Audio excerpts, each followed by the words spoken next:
if you were working here after 3, 4, 5, 6 months, and you were coming in every single morning to a customer that no matter what you said, push back, right? And then you go home on the night, right, to your boyfriend or whatever and go, fucking hate going to work there. Customers are awful. Customers, like, they just push back on everything that we say.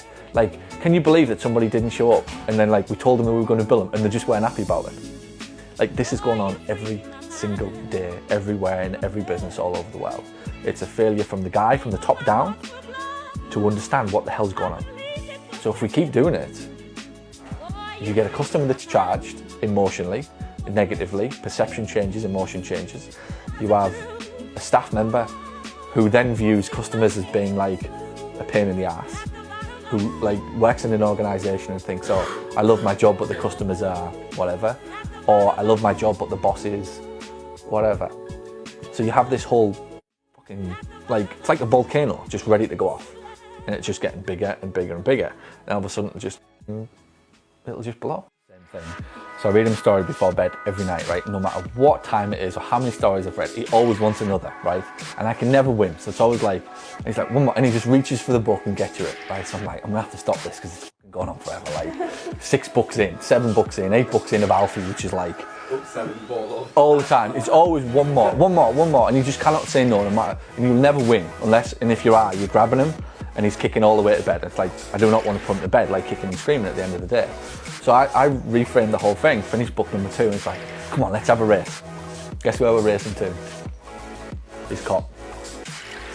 So every night now he finishes 2 books, and it's like, right, let's have a race.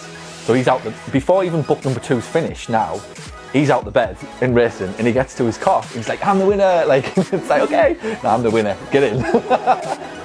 And again, it's just completely, I can fight and argue and tussle. Now, it sounds daft, right? But I could put my kid to bed every night in a bad mood.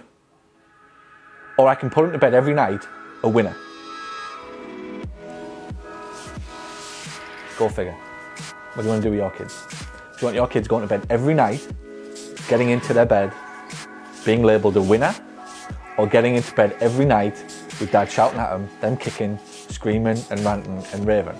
Guess what mood they'll wake up in the next morning? Guess what will happen to their day? This is just a vicious cycle.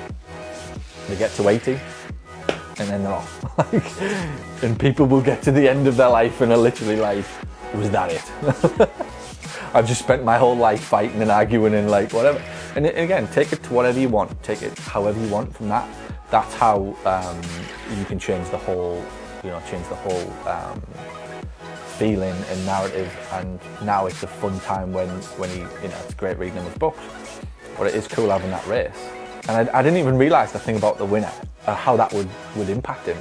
But when he got to his cot and he started to do it, it's like, yeah, I was like, he's already starting to subconsciously label himself as a winner. Like every night now, that's like the most important thing. It's like, I want him to win, like to have accomplished something. And it's the last thing that he remembers.